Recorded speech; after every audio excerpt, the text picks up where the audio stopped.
One of the characteristics that makes this an invite only is it's specific to the invitee. Fairly obvious in some respects, but some people miss this in their planning. Secondly, it's got some element of exclusivity. If you're not invited, you can't come. It's as simple as that. And thirdly, and particularly for the business-to-business area, it's got a high perceived value. In other words, people are going to be prepared to give up their time to come because they think they're going to get something from it. So, why do we do invite-only events? Well, the single biggest reason, and here I'm going to concentrate mainly on what I would call the B2B, the professional services area, more so, if I may, than those who are looking at association marketing, although all the principles are exactly the same. But in the, for example, the professional services market, be it management consultancy, be it the law, be it accountancy or whatever, the most important thing is that we want the people who come to our events to turn up, either because they're existing clients and we want to improve the relationship, or because they're potential clients and we want to meet them with our senior people. And that is the key bit, because this is going to be an expensive event. Not necessarily in terms of money out the door, but if you've taken your senior fee earners and you've taken them away for half a day to go to an event, plus another half day for them to prepare whatever they've done to go to the event, that's a day's fee earning lost. And that's an expensive hobby. So we want to make sure that we've got the right people at the right time at this event.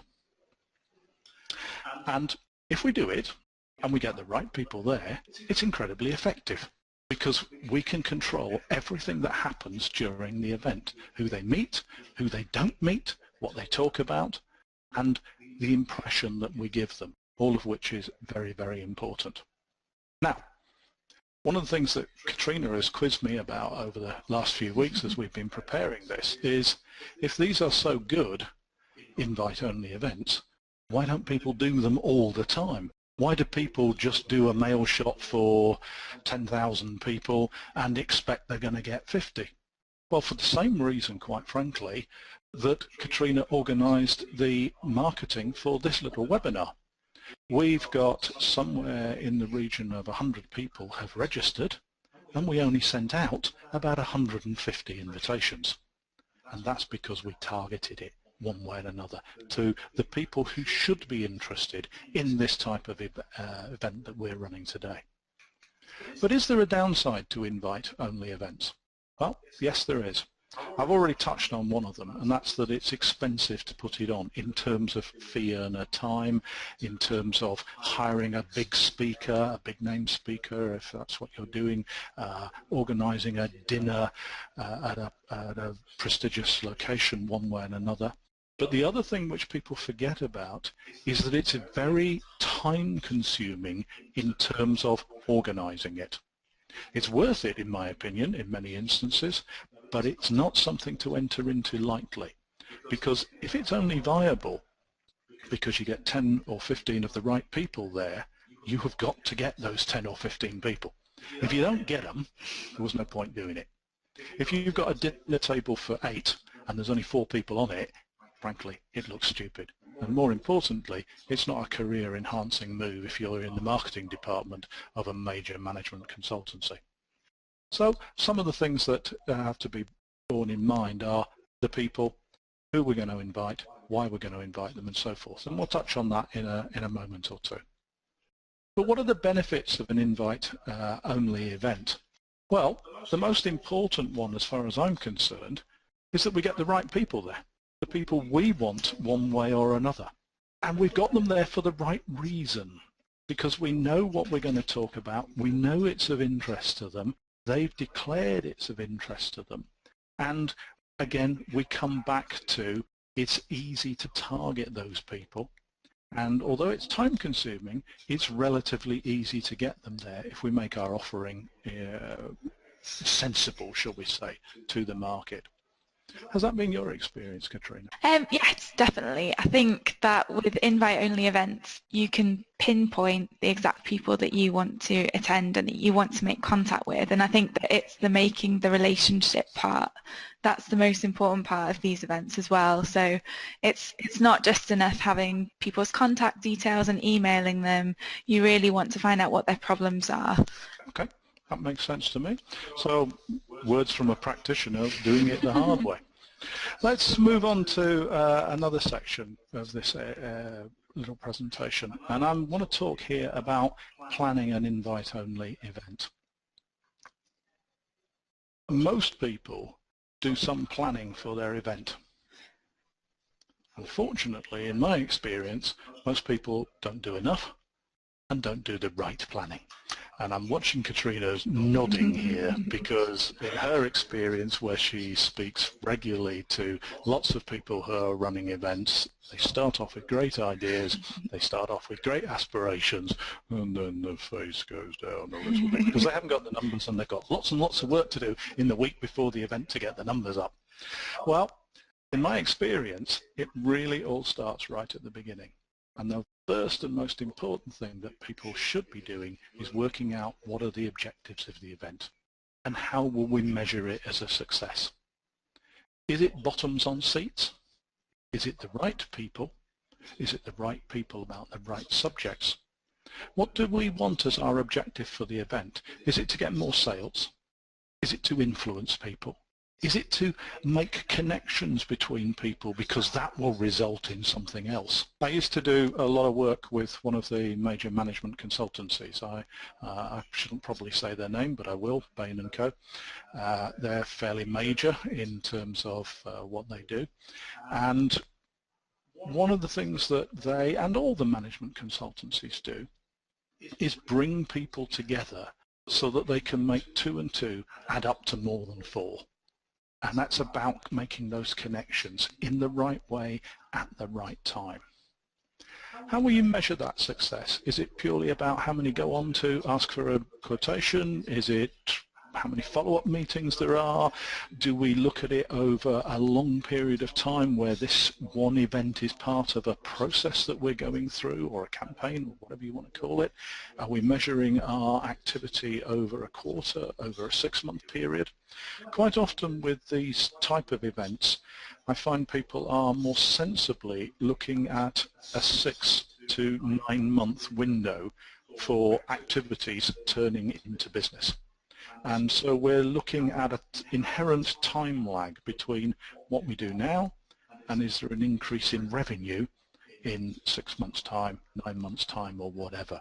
If you're looking for it to be get some inquiries today which turn into business tomorrow, then you've got to be very specific about how you find the people who are in the right part of the buying cycle that they're going to get something from you. Second thing that we've got to do as part of our planning is who to approach and why should we approach them. In other words, what's in it for them? Why are they going to come? Why are they going to spend their incredibly valuable time? And I've called it building the list. And I think in many respects this is probably the most important thing. Because if you've got the right people and with the right offer, the rest of it is straightforward. All you've got to do is start pouring the drinks one way or another. When are we going to host the event? Which is allied to what's the format of the event? Is it a seminar? Is it a 1-hour exercise? Is it a whole day exercise? Is it renting a hotel and putting everybody up? Is it a dinner that we're organising? Is it a fireside chat? There's lots of options that we can do here. Is it even a webinar? Doesn't matter. The point is you've got to be clear that the format and when it's happening is going to match the people that you're interested in seeing, and that in turn is going to match your objectives. Then we've got to start thinking about what channels we're going to use to market it, and the bulk of this presentation is about that. We'll come to cover that in a little bit of detail in a moment. And then last but not least is the timing of the invitations. If you're expecting major players like the CEOs of multinational events to come to something next week, you're dreaming. If you're expecting them to come in 6 months' time, even the ones that accept, some of them are going to back out because events have taken over. If you're inviting politicians, anybody's guess is that they're going to turn up, because depending on what happened on the news that day, they could be somewhere else. But you'll understand from that that it's all about building the list and working out who we're going to talk to. One of the things that we have to do is think about our timing of invitations and the people and so forth. And because we've probably got a limit on the number of places, we don't want to invite 3 times as many people, because if they all say they're coming, you can't fit them around the table or whatever. So one of the approaches that I've used over the years is to build my list of people and then frankly prioritize them. And in this instance, I've called them First Division, Second Division, and Third Division. And I've got a process that I'm putting in place. With my First Division people, I'm doing a pre-invitation. Now, in the example that I'm giving here, it's probably going to be something like a meet a politician type of event, or meet a key speaker, something along those lines. And for the really important people that I want to come, I will do a pre-invitation. I will check with their PA or secretary if they're going to be available on the date. We're thinking of running this event. We'd very much like Mr. or Mrs. XYZ to come. Are they going to be available? And you may even have to move the date around a little bit to do that. Then 4 weeks prior, in this case, we send out the first invitation. 48 hours later, we follow up to make sure they are coming, or they're accepted, or they're declining, or whatever. And then if they, in effect, have declined, or we force them to decline, we move on to our second division, which is our second choice of people. And then a little bit nearer the date, if we still haven't got all the people on board we want, we go on to our third division. Now, as you'll see, that's got quite a bit of time and effort and work involved in it. But again, it's back to getting the right mix of people on the event one way and another. And then with this as well, I suppose the most important thing is to make sure you're not going to go over the number of people that you need at your event. So if you've got certain spots available at your venue, or if you know that you've got a limited budget, if you're inviting people to a football match and there's a certain number of seats, then you've got a certain number of slots available. So you've got to be really clever and pretty organised, I suppose, with this, knowing, when am I going to send out my invites for my first lot, and what do I do if they don't register as well?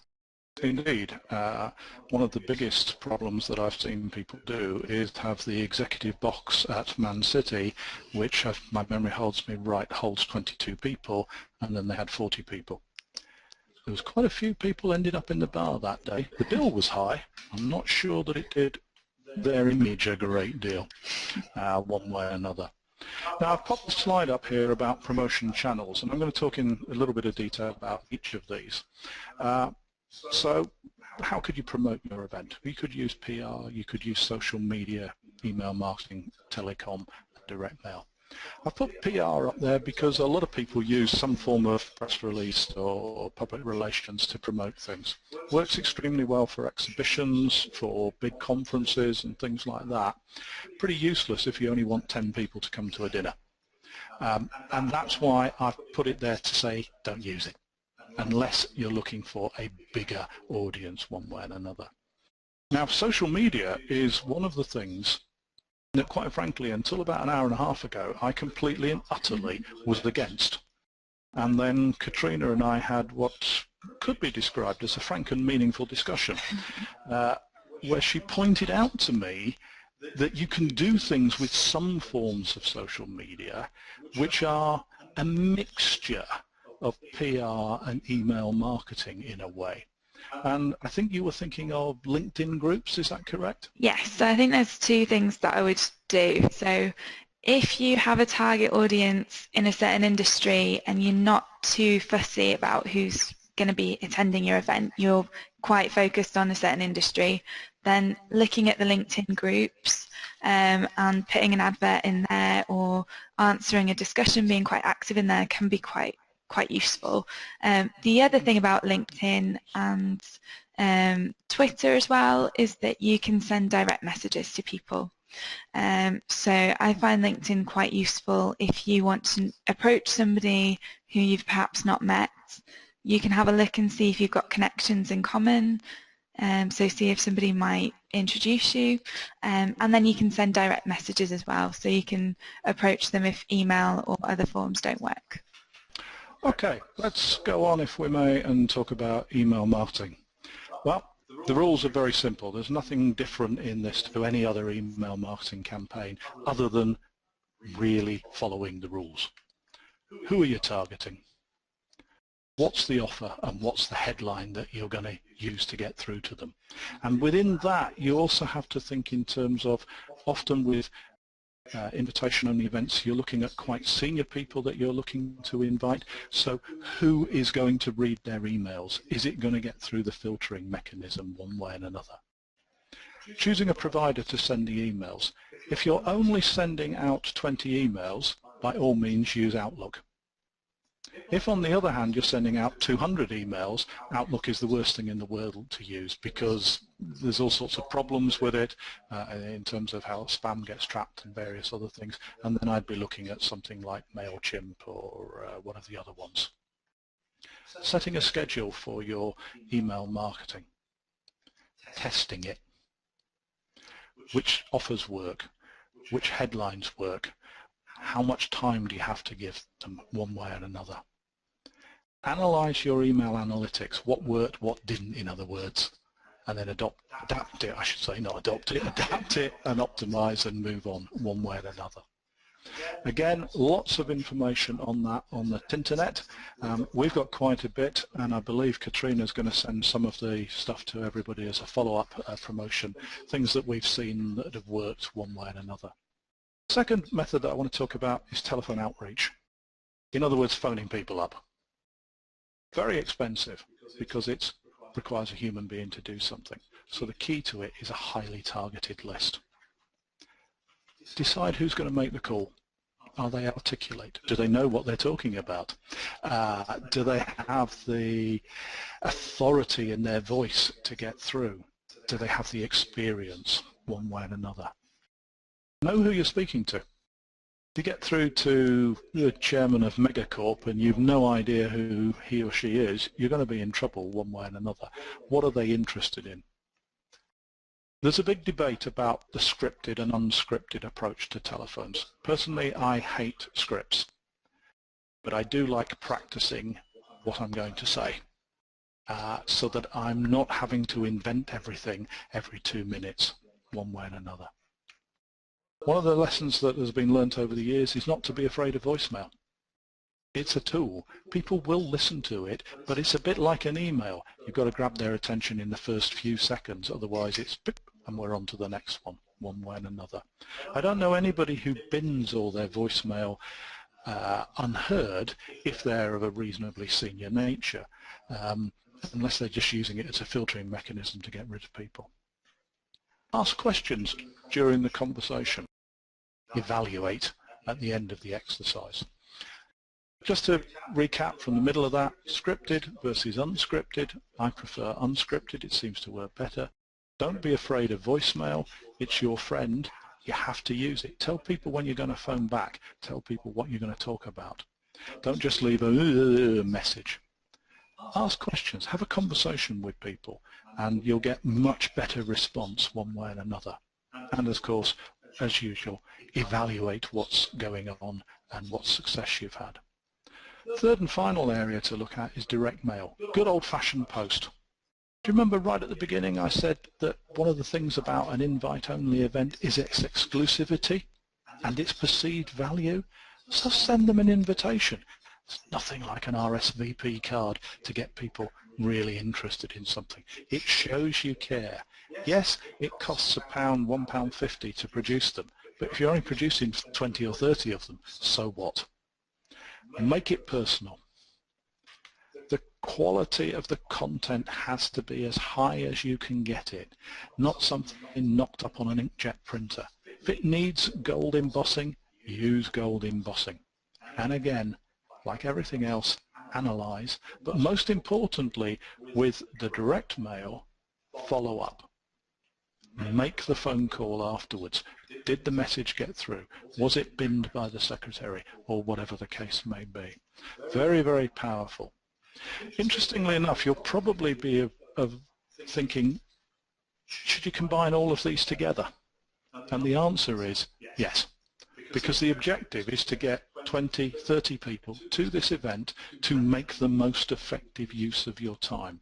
If it's an event where you're looking to marry people together one way and another so that they create a relationship, you don't want 200 necessarily, because your fee earners and speakers haven't got time to speak to them all.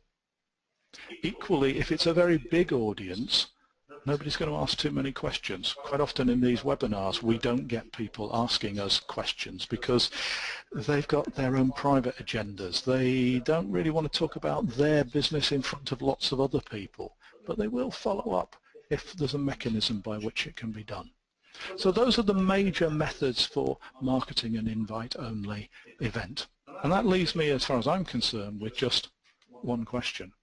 Do invite-only events work? Well, the short answer is, if they're done properly, for the right people, for the right objectives, they're the most effective way of building long-term business relationships. And all of the major consultancies and professional services firms that I've worked with over the years, when they've got all of those three bits right, have significantly increased their business one way or another.